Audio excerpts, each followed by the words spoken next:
Welcome back to my channel. Mga kalab, maglalaba ako. Yung mga damit ni Kuya, yung uniform lang yan lalabang ko, 2 piraso lang. Ayan lang, inubad siya kaninang umaga. Uwi siya ng alas 5 pasado na, alas 6 na. Ganyan. Maglalaba ako ngayon. Ayan. Ayan lang nga. Lalaba kasi gagamitan ko siya ng mga hindi kasi ako nag-ano. Kailangan kasi washing. Kung alam ko pa paano kung gagawin. Hindi ko ito lalagay kasi lalabang ko lang naman ito. Yan. Hindi alam ko paano. Kasi kailangan mabrasin yun. Mabrasin. Yan, dapat. Ano ba yung ginamit ko nun? Kasi hindi pwedeng kusot-kusot yung babrasin ko siya. Kailangan brush talaga yan. Yan lang naman ang babrasin ko. Yan lang wala eh. Wala na yung, hindi ko alam kung yung ginamit ko nun dito na nakapaglaba ako ng ano. Yung na-upload ko, naglaba ako. Hindi ko alam kung anong ginamit ko. Kasi alam ko may ginamit kong kuskusan. Hindi kaya maganda lang. Well, hindi ko nakalimutan ko na kasi tagal na nun eh. Yung in-upload ko na naglalaba ako. Paano bang gagawin? Kasi ilalabang ko lang ito. Yan. Nakikita niyo pa. Nakita niyo po ba?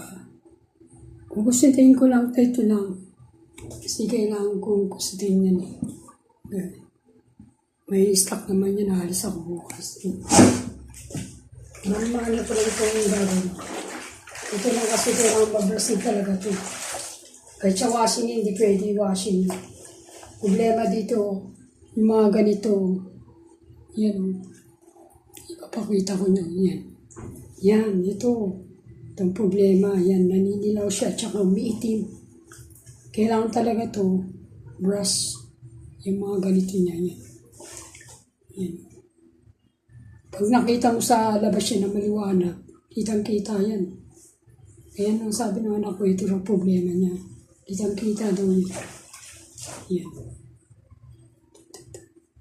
Yan ang kailangan niya. Yan, mga ganito. Kailangan kaya hindi pwedeng washing yan. Kung hindi washing mo ganun din, hindi naman nakakusot yan ito. Kitang-kita yan. Pag liwanag sa labas sa araw, kailangan mabrasin mo yan. Nakukunin ko yung brush. Ayan. Kailangan brasin yung kahit sabihin mo pang washing yan.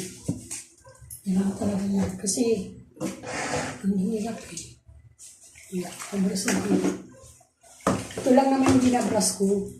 Yung mga puting t-shirt niya. Yun nga. Pero yung mga di ko daw kinukusot ko talaga. Ito hindi. Kailangan talagang pusot.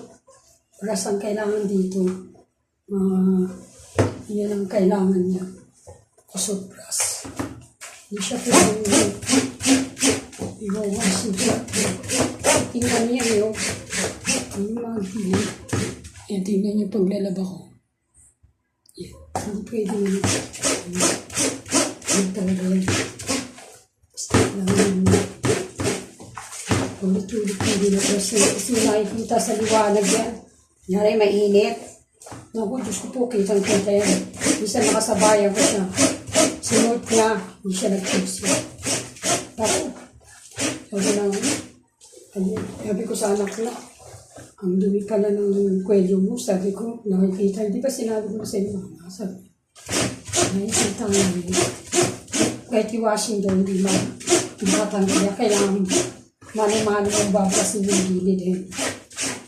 Kasi, kailangan yan eh. Yan, kailangan yan.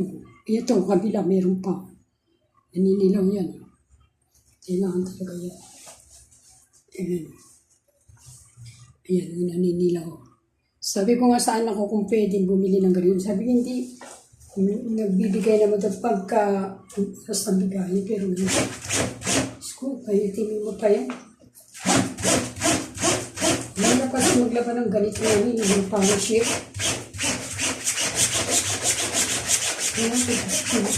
Magasin ko po sa yung ganun yung style ko. Hindi na ako kuha yan sa washing. Washing kung ano lang, marami kang uniform. Dito dalawa lang ito eh. Kahit dapat ng ganito, okay na yun. Yan. Yan naman yung bato. Yan yung tapat. Yan yung lukot. Kasi nilaban ko na kagabi yung isa nito. Naglalaba ako nung alauna. Yung na-upload ko. Kung damag ako naglaba tapos ko, lasing ko pa sa sinapot ko. Yan talaga sa Brazil. Yung Brazil. Angit, kitang-kita, lalo na pag-init, araw. Oh, Diyos ko po, ngitin. Ninilaw. Hindi ko naman ako kitang-kita. Saan siya.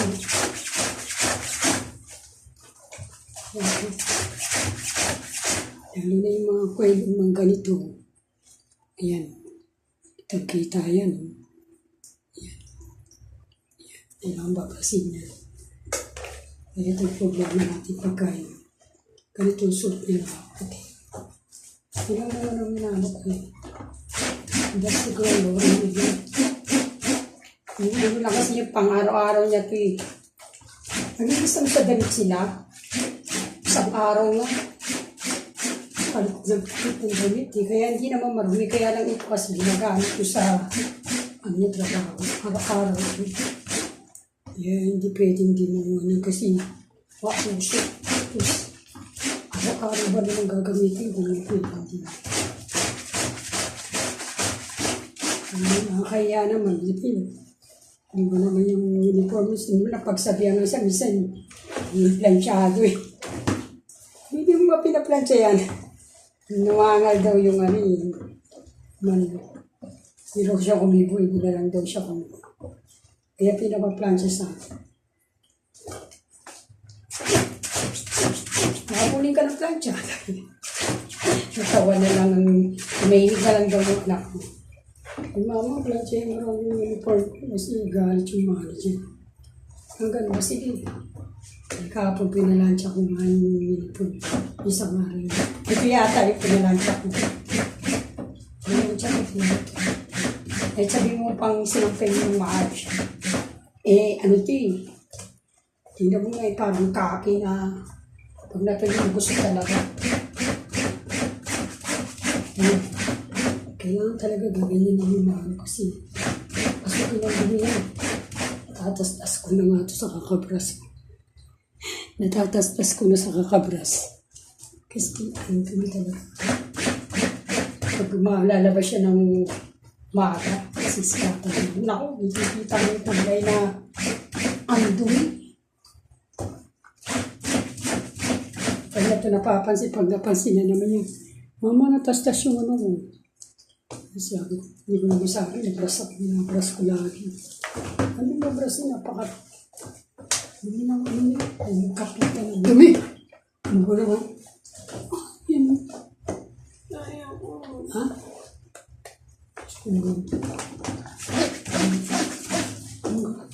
Yes.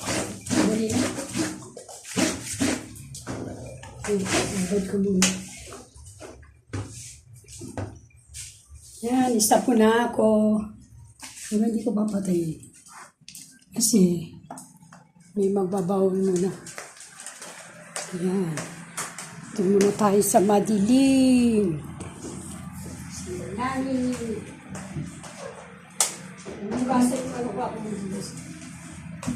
Yan si Nani.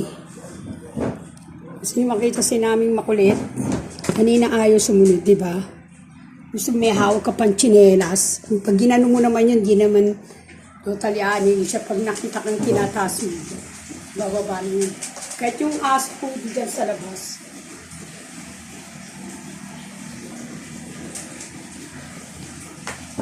Kahit yung aso dyan sa labas, nataw lang kami dyan pagka lalabas kami.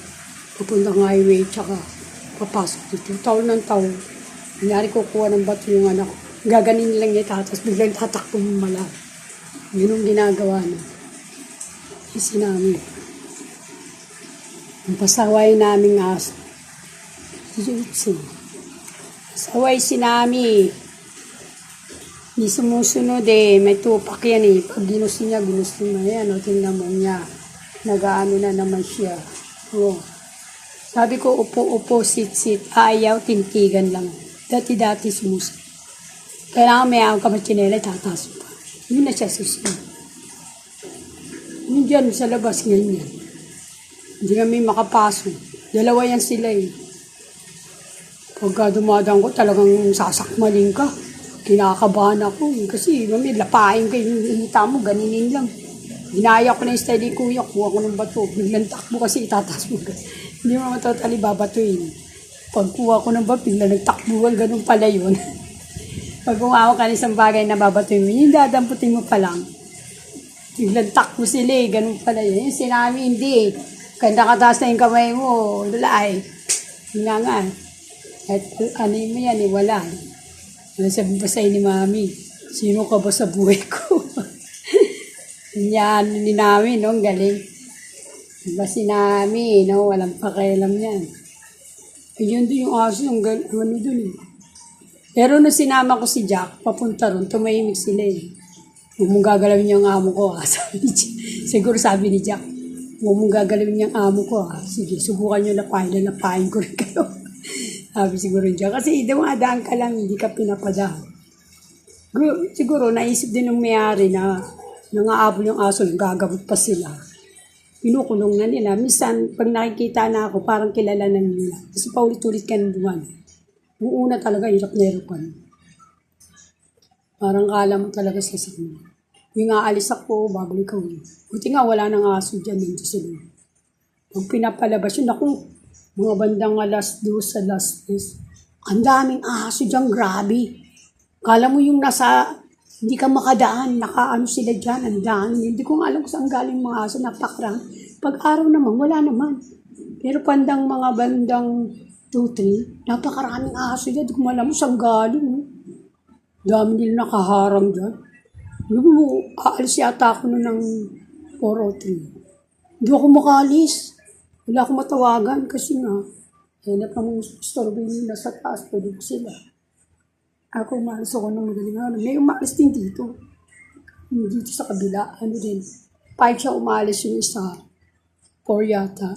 Minsan nakasabayan ko, pero nauna ako sa kanya. Nauna siya ganun. Siguro, sinabihan nila may pumapasok ng madaling araw. Ganun. Kasi nung una talaga yung kailan lang. Naghintay ako dyan eh. Nintay kong umalis. Umalis silang lahat ng mga aso. Dami. Yun talagang hindi ka makakalabas dun. Lalapain ka, dami nila. Lalaki pa naman. Hindi ko alam saan lupalop nila, lupalop galing. Kasi mayroong babae dyan na puti. Yung puti dyan na babae. May dalawang aso dyan sa may restaurant. Yung kainan dyan. Dalawang puti. Isa nila sa babae. Parang hindi ko nga nakikita na yung isa. Yung parang may dugo yung mata. Hindi nila yung nasikaso. Laki nun. Lalaki yata yun. Parang nakipag-away yata. Yung babae nandiyan. Hindi ko alam yung babae yung lalaki. Dalawa kasi silang puti. Parang pinababayaan na nilang marunong. Hindi naalagaan. Diyan din sila. Ngayon, pagkatating ng 3-4, ang daming aso, hindi ka makalabas, malilate ka talaga. Pero nung mga sunod-sunod na madaling araw, wala na akong nakita. Nung una tsaka yung pangalawa, napakarami, malilate ka talaga.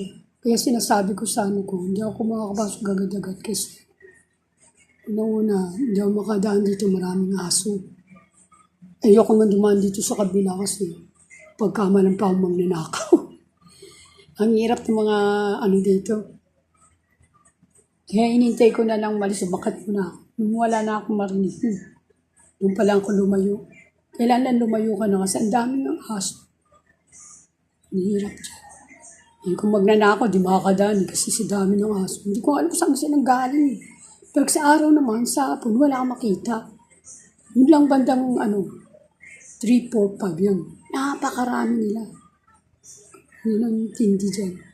Okay pa yung 5. Yung 3, 4. Naku, Diyos ko po. Hindi ka makababa doon. Grabe yung ahas. Ngayon, pang ano kasi ako, pang hapon. Siyempre, araw naman yun. Wala na akong nakikita. Yun lang madaling araw. Nagkukumpulan sila. Akala mo, mga chismosan, mga ahas. Dami nila. Baga sabi pa ng ahas, kamusta na kayo, mga kabarkada ko, ganun. Sabi ng mga ahas.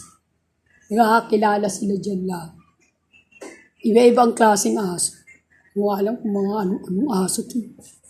Hindi ako makalis Hindi ako pupunta talaga din. Hintay kong umalis. Pag may dumadaan ng tricycle, hindi siguro di rin makapasok hanggang dun lang. Tataka din sila, ba't maraming aso? Di malaman kung ba aso ba ito o ano. Ang dami nila, asin, ang dami. So kung mga pasama sa kanila, nakakaano namang mag-istorbo sa kanila. Tulog pa sila. Yan. Nauna na ako sa kanila. Kasi pagpasok ko ng umaga, 4 to 3, 3 to 4, maalis na ako. Hindi na ako hindi makalis kasi ang dami nga nilang aso dyan. Yan, hindi ko alam kung saan lupapi galing. Napakarami. Sila namin, nag-iisa lang dito, pero yung aso doon, ang lalaki. Naku, kaya sila may lakbahin dun. Lit lang yun, yung lalaking bulas, parang si Jack. Kung lalabas si Jack, pwede sana, nagpapahinga rin si Jack, tulog. Pero yung mga hindi tulog, parang ano nga sila, hindi katulad yata sa atin kasi ang ingay nila Si Jack nagpapahinga rito. Sila doon, tao na ng tao lang. Ang dami nila, hindi nga ako malis muna Alam ko kaya ako nakalis na nabudabog yung kasi may gawa na transil yata, may bulag. Parang pumasok yata dito. Yung sinabihan yung dito nakatira. Hindi pasok po kayo, usinahan, ang dami. Takot yung tricycle. Ang dami, laki. Magnanakaw, di ba kapasok ka dahil. Nakakatakot Kahit ako magnanakaw, di ako pupasok doon. Lalapain ako, sayang naman buhay ko, di ba? Mahirap na. Nakakatakot, dami aso. Pero ngayon, wala. Hindi ko alam kasi hindi na pang Hindi ako pang umagalang ako nakakita.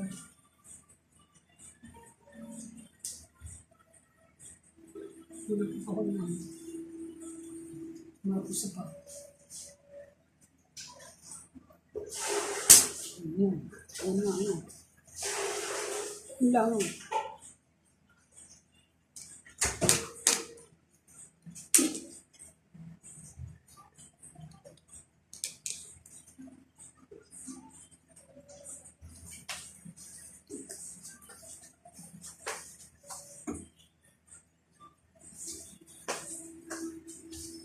Ay, tapos na. Tapos na naman ako.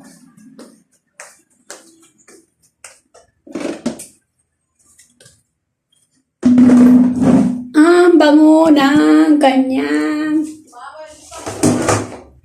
Ha? Ano ginawa mo lang?